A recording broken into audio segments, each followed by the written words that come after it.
What up? What up? What up? What up? What up, peoples? Let's get everybody in. Let's get everyone in. What up? What up? What up? What up, people? Join in. Yo, what it do? What it do?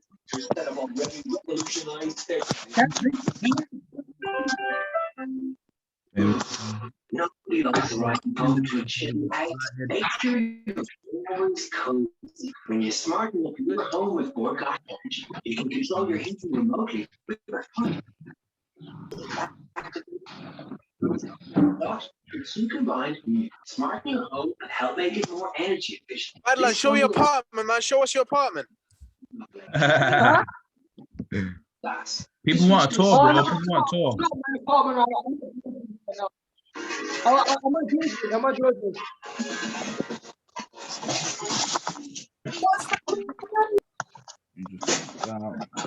Give us 2 more minutes, guys. Just gonna let everybody Madeline, is in. Bilal a good agent?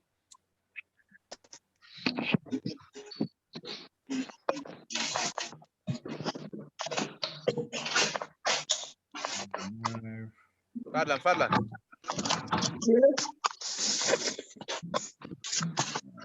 Yo, George, the place are here. So what's your balcony? No, I'm at George's. Oh, is it? Well, it's Bilal, by the way. It's Bilal. Huh? It's Bilal. Oh, it's Bilal. Yeah, what's up, man? You good? Yeah, bro. Just my brother wanted to jump on the call and I was like, yeah, Fadlan's the man to learn crypto, bro. Go to him. You look Hey, look. You're fried, bro. My boy's crib is the place, though. London. Okay, we're gonna get started in literally 1 minute. Give it 60 seconds. Gonna get rolling. So we humble out here. That's what gets you money. Not something about what colour your floor is. What up, people? If you can do me a favor, let's get some. Let's not keep this a secret, guys. Let's invite a friend. Yeah, let's go. So today we're gonna go over investing in Africa. We're gonna go over Cardano, which is related to investing in Africa. We're gonna go over some altcoins. Might go over a bit more of the fundamentals behind Bitcoin and the big institutions that are getting into Bitcoin. Done that a little bit before. Then we're going to read people the inside info on Coinbase and why it's an IPO that pretty much everyone should pay attention to. Because there ain't going to be an IPO like that for a next ever until the next revolution. So yeah, I'd pay attention to that one. So give us a second. I'm just Mr. Hardin. Yo. Do you know who Alexander Lorenzo is? Yeah. Me, George, and Ollie have a meeting with one of Alexander Lorenzo's assistants at 9 p.m. to potentially get inside the Fundamental Secrets course. Oh, snap, like that. Mm-hmm. Is it like that, yeah? So that? I like that. Okay. I'm literally just ready to get started now. I'm just finding... Anyone who doesn't know Alexander Lorenzo, check him out on YouTube. He's one of the best cryptocurrency content creators, and he's also a young CEO. He's got like 12 employees and he's lit. So I'm trying to get to that status. Yeah, Lorenzo is hard. Lorenzo is mad hard. Okay, give us a sec. I'm literally just looking for this mad page. We've got George in the building. Where you're at, George's house? Yeah, he's upstairs in his room. I'm gonna catch him now. Oh, okay.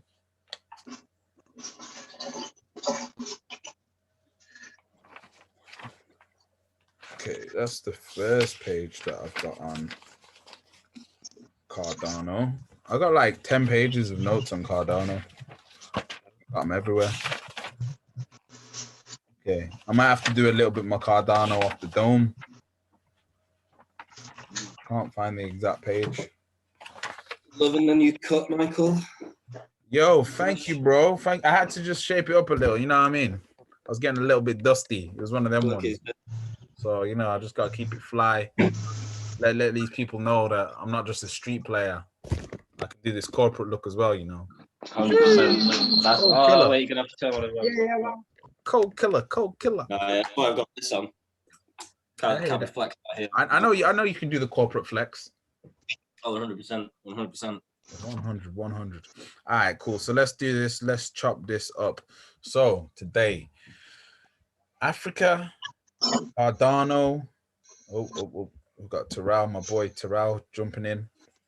Yo, what up, Terrell? Again, people, if we can invite a friend each, because the game and the value I'm about to drop is gonna be fire. Again, so what we're covering today is we're going to be covering investing in Africa, and why you might want to look at potentially investing in Africa, investing in Cardano, and why you might want to potentially look at investing in Cardano, being as they're investing in Africa. Then we're going to be looking at other altcoins, because altcoin season doth approach. I'm not even going to say doth approach. I'm going to say it's here right now, because some of these altcoins are firing differently. And then we're going to look at the Coinbase IPO, because it's literally a once in a lifetime opportunity as a stock investment. So let's get it popping. So first of all, I'm just going to share my screen. Let me know when you can see my screen. okay.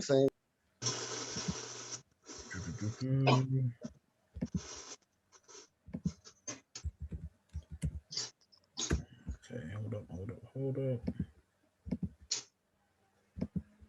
I got no slides today, unfortunately. I've been a little bit busy. I hope you can forgive me for not having slides. So, I've got Dorian as well.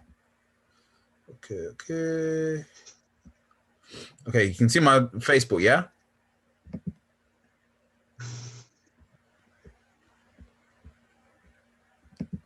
Can you see my screen?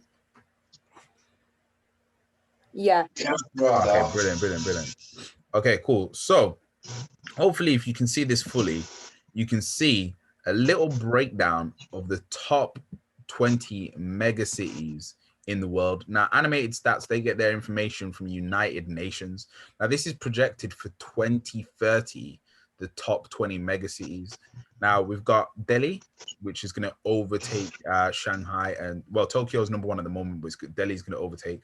Then we've got Dhaka, then we've got Cairo, and then we've got Mumbai, Beijing, Mexico City, Sao Paulo, Kinshasa, Karachi in Pakistan, Lagos, Nigeria, New York, Chongqing in China, Osaka in Japan, Calcutta in India, Istanbul, Turkey, Manila, Philippines, and Lahore, Pakistan, and Buenos Aires. Now, if you understand business, you understand that the higher concentrated a city is, the more traffic it is and the easier it is to sell or do anything. Now, what no one's really noticing is that Africa's on here as much as Japan is. So if we start looking at Africa as a continent like it should be looked at, we start looking at it as like a superpower, just like how the EU, when the EU formed and it started joining up all of the European individual nations, and then it all of a sudden became this mad powerhouse. Africa is in the middle of doing the exact same thing, and it's going to mean that Lagos is going to be a busier place than New York. Let that sink in for a minute. Now, in terms of business, what does that mean for business? That means a lot of businesses are going to need to move their headquarters or their offices to New York. Now, the next thing that I did have, oh, this is mega cities. This one's mega countries. Okay, so it should have been, the next image should have been the top countries that are going to be growing, and they are all like 3 out of the 10 are African. But yeah, I just wanted to do a little shout out for the ladies. ladies, we see you. So this is the ranking of the top 10 richest women in the world. We've got Francoise Bettencourt and Maya's family of 71.4 billion from France. We've got Alice Walton, part of the Walton family that own the Walmarts. They're the richest family in the world, but nobody even notices. No one even knows. If one of the 8 members of the family is worth 68 billion, just let that sink in. Mackenzie Scott, 54 billion. Julia Koch and family, 44.9 billion. Yang Huan and family, 31.4. Jacqueline Mars, 28.9. Suzanne Clatton, 25.8. Zhong Hujan, 23.5. Lauren Powell and Jobs family, 22.1. And then Iris Fontabana and family, 21.0. Now, in terms of what I wanted to just touch on again in terms of Africa, is when we actually really understand the land mass size of Africa. It's, because of the way that we're kind of educated in the Western world, I just want you to really like ask yourself, why is the map of the world the way that it is? Like, why is the Americas on the left-hand side and Australia on the right-hand side? Who determined that the world started there? Nobody. It was just literally decided one day by somebody. Someone went, no, we're going to position it there. Who decided that the North Pole was the North Pole and the South Pole was the South Pole? Because when you're in space, there is no North, there is no South. It's just been decided by man that, right, this is going to be the North, this is going to be the South. And it's the same with deciding where is the center of the world. So when we look at a map, it's positioned so that the United Kingdom is more or less the center of the world, so that Europe is the center of the world. But when we actually look at things mathematically and look at where the center of the world is, the center of the world is where the equator is. Where does the equator go through? It goes through some of South America, it goes through some of India, and it goes through some of Africa. So that's the real center of the world. But what we've been taught is that the center of the world is Europe and is the United Kingdom, when in reality, it just really isn't. There's not the equivalent landmass. And when we break down the landmass of Africa as a continent, it's big enough to fit the United States into just a quarter of North Africa, and still have space for the whole of Eastern Europe and Italy and Germany and France and Spain and Portugal and India. In terms of the landmass size, that's how much land is actually available in Africa. Now, if any businesses cotton onto this and the fact that the equator goes through there, I wonder if Africa might be a good place for real estate and for solar energy farming. I wonder, could maybe Tesla, could maybe any solar energy company want to start farming sunlight in Africa? Maybe. I wonder, would anybody want to maybe set up a blockchain service in Africa to help create a United States of Africa coin? Yeah, I would want to be a part of that. I Do do. you think that might have more value than the euro? I think it might, because there's already 1.6 billion people in Africa, and it's predicted to be 3 billion by the year 2035. So I'm just saying that if China's really powerful because it's got 1.5 billion and Africa's going to have 3 billion, I think there's a bit of potential for a lot of money to be circulating around there. So that's just touching on that bit there. So in terms of the top 101, like the top 101, so these are the top companies the experts are suggesting to look at for IPOs in the next coming year. Number 1, Stripe. Number 2, Airbnb. 3, Cruise. 4, DoorDash. 5, Coinbase. 6, Instacart. 7, Dropbox. Ginkgo Bioworks. 8, Gusto 9, and Flexport 10. So these are the said to be best investments of 2021. But obviously, some of these have already released. Some of these got released a long time ago. But we're going to be looking today at Coinbase. And then Okay, cool. So yeah, the other thing that I wanted to touch on before we get into the Coinbase thing in a bit and in a more deeper level is understanding the institutional trading volume on Coinbase.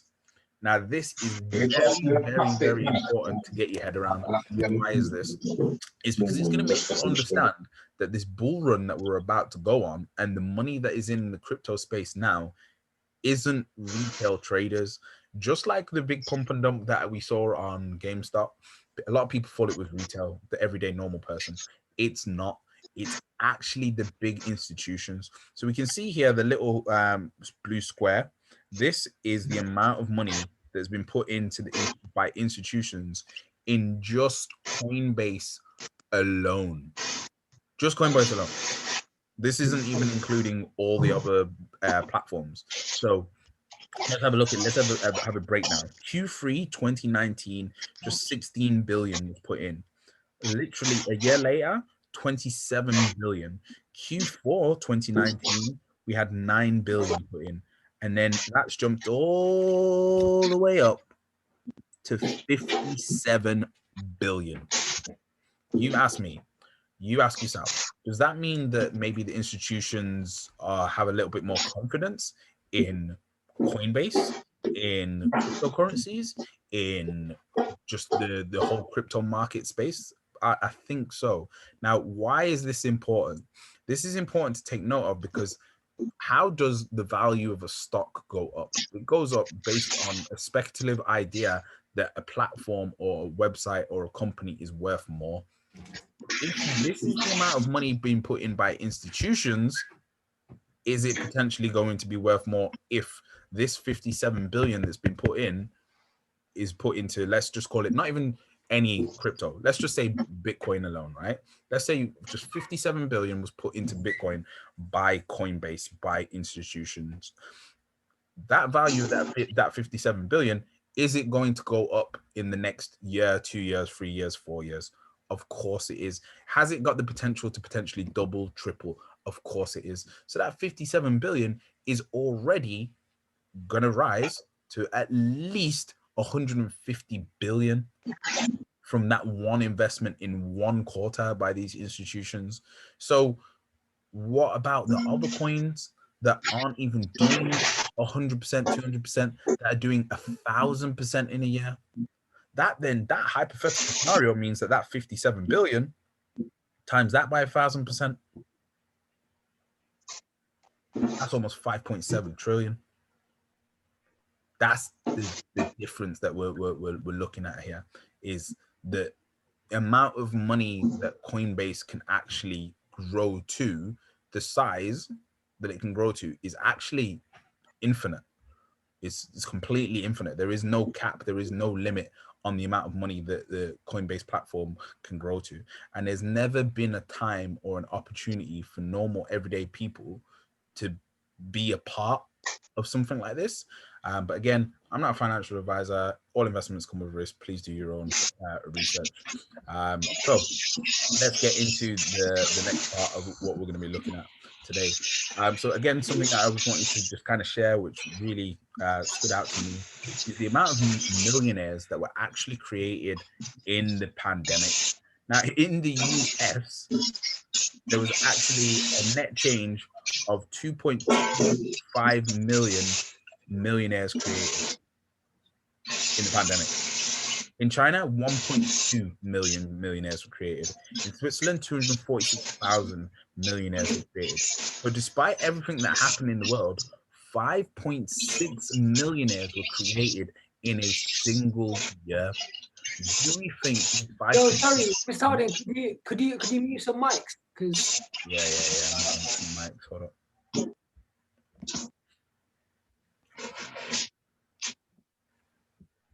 Okay, cool. So as I was saying, look, 5.6 million millionaires were created during the pandemic. Now, do we think these 5.6 millionaires were created from working 9 to 5s? Unfortunately, that is 1,000,000% definitely not the case. Pretty much 98.8% of these people have become multimillionaires from investing and from having additional assets. And this is why it's key. If this can happen once, it can happen again. And there is no reason why everyone on this call can't be one of those millionaires in the next year, 2 years. Now, again, that might sound wild, but you have to bear in mind that there's things out there now doing these kind of percentage returns. Cloudflare, 345%.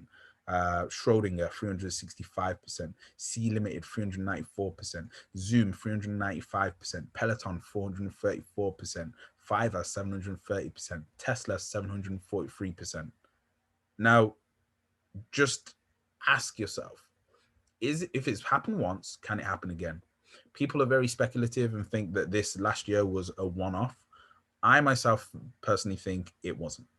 I personally think that there is more money now than ever, and more people have been switched on to investing than ever. And the institutions have now got more money than ever, and they're going to be forced to get higher returns for their investors because of last year and because of the crypto market. So it means what we're going to see is we're going to see a couple of stocks that are going to be doing around 300 to 700%. And then a lot of companies are going to die off. Now, the more companies that die off, it means it frees up money to be invested into other stocks like Coinbase. So let's say, for example, a bank dies off. Let's say, for example, a company like, let's think of a really rubbish bank, like Clydesdale Bank or something like that. Let's say on the market, they've got a market cap of 200 million total invested into them. If they die off, that's 200 million that's now available to be invested elsewhere.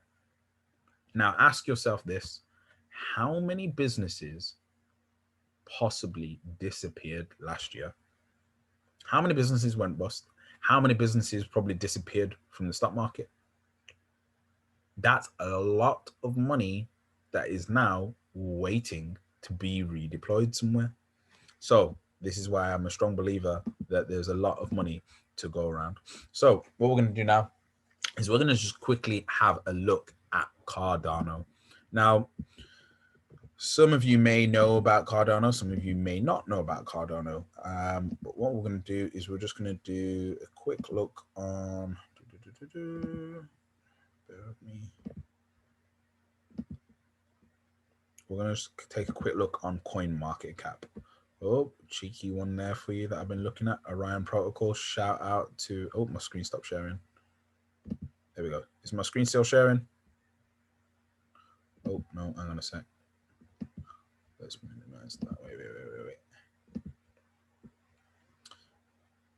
Bear with me a sec, guys. It's not letting me share my screen for some reason. There we go. Okay, boom.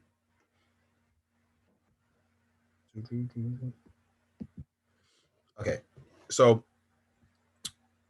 what should we start with? Should we start with a company that we can invest in Africa first? Yeah, let's do that. So the company that I'm going to be looking at and exploring with you guys today is a company called Jumia. Now, shout out to Richard for putting me on to Jumia with this one, because this company is absolutely a hidden gem. So let's go for it. So, and again, I'm not a financial advisor. Please do not take anything that you see on this show as financial advice. Everything is for educational and entertainment purposes only. Please seek financial advice from a professional and accredited financial advisor. If you want one, I can point you to one that you can work with and talk to.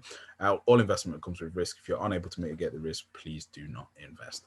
Okay, so Jumia, who are they? They are basically the leading African e-commerce platform. Now, when we start looking at these numbers, it's mind-blowing. Now, in 2018, Jumia actually had 81,000 African companies registered to work with them. Now, what they do is they connect the sellers and the consumers with a logistics service. They provide kind of like an Amazon service. They provide warehouse services. They provide an online payment service.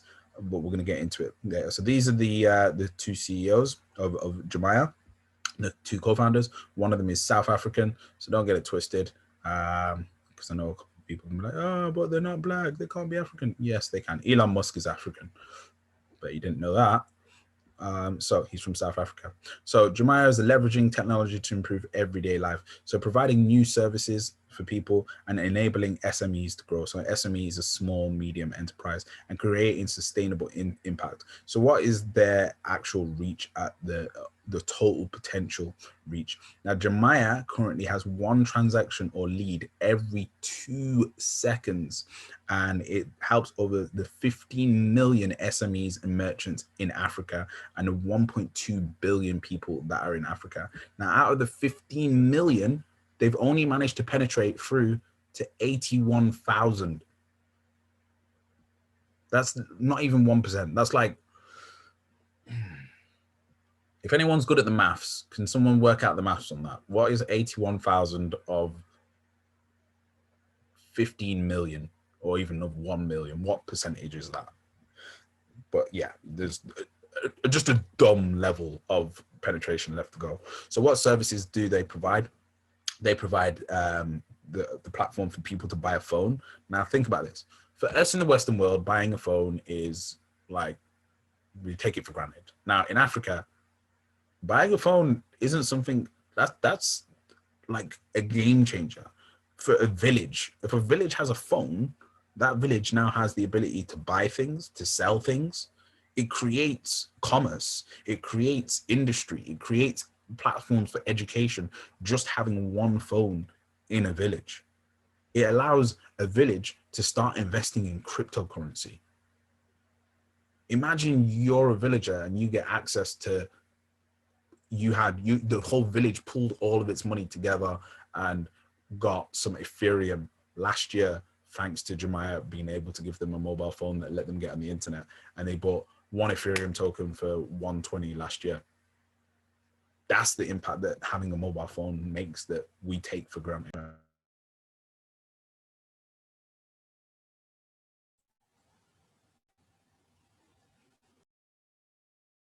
Okay, I'm back. Let's just reshare the screen.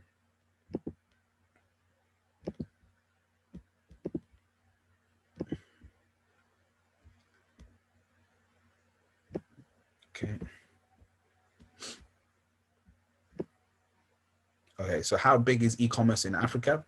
Africa at the moment has 1.28 billion in 2018, and it's estimated to grow to over 2.5 billion in 2050.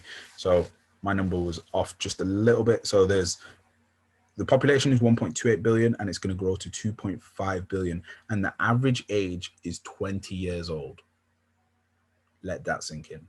The middle class, 80% of the population of Africa is going to be in the middle class. Now the top is with 4%, Africa is the world's 2nd fastest growing economy after East Asia. 4 of the 10 fastest growing countries with their GDP are in Africa. By 2034, Africa will have the largest labor force with 1.1 billion people within a working age. Internet penetration, Africa currently only has 453 million out of 1.28 billion people using the internet. That's ridiculous. And it's going to grow to 2.5 billion people, and currently only 453 million people are using the internet. So that's basically 1/5 of all the people in Africa are using the internet. Now, 70% growth of smartphone use from 2016 to 2017. Now, this is where it gets even more crazy, is the retail penetration in Africa. There is 1 shop for every 67,000 people versus 1 shop for every 1,000 people in the USA, which is just, so it's basically like filling up Old Trafford and there being 1 shop, or filling up Wembley Stadium and there being 1 shop to serve everybody. Now, would e-commerce help? Would drone deliveries help? Would that create jobs for people? Would that create even more money for people? I think so. So yes, the impact that Amazon has had on people, on the world, is crazy, but Jumia in Africa is a completely different ballgame. Now, e-commerce saturation at the moment in Africa is at 0.6% versus 12% e-commerce saturation in America and 20% in China. And 45% of Africans will live in urban areas by 2030. So again, the numbers are just ridiculous. So where's Jumia operating at the moment? Jumia is the leading Pan-African e-commerce platform, covers six countries, 6 regions covering 14 countries. So in North Africa with Morocco, Algeria, Tunisia, also in Egypt, West Africa, Ivory Coast. Is that Cameroon? I think it is. Senegal, Nigeria, Zimbabwe, Mozambique, and Uganda, and South Africa. Check me out with knowing my flags. I bet you guys didn't know them flags. But yeah, we can see strategically, they've got North Africa covered, they've got the Horn of Africa covered, South of Africa covered, and the East of Africa covered. So the expansion is quite simple. It will basically happen on accident. The people from these places will overflow into these other countries in Africa. Now, what are they providing? So at the moment, they're just covering 700 million of the population. And again, what they're providing, Jumia Pay, and the entire market that is available for them is worth 1.4 trillion. That's currently with the current population of 1.2 billion. So increase that to 2.5 billion. So you basically double that, a bit more. The potential market cap of the entire market for Jumia is roughly around 2 trillion, 3 trillion, probably more, because if you're providing jobs and an economy and helping the economy boom across the whole of Africa, it creates more money, especially when we link this in with the Cardano play. You're going to be like, whoa, this makes so much sense. So strong brand awareness. Currently they've handled over 13 million packages in 2018. They had 750 million visits in 2018, marketplace 90%, and strong merchant network of 81,000 networks. So who are the shareholders and partners? You can see some of these shareholders and partners: MasterCard, Rocket. And what can you buy on Jumia? Pretty much everything. So yeah, that's the products that they've handled.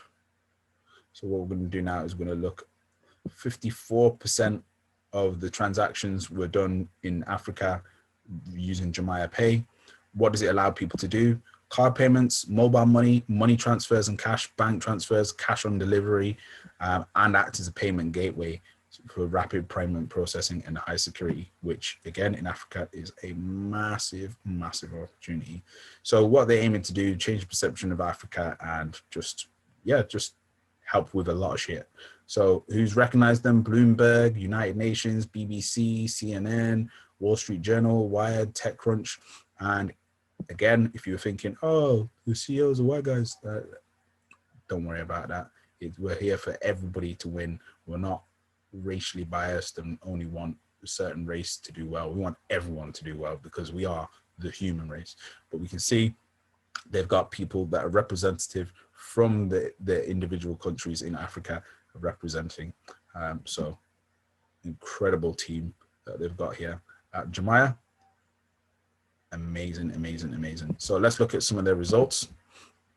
You might be pretty impressed by this. Even the guys in the crypto space that are normally quite bullish on their numbers.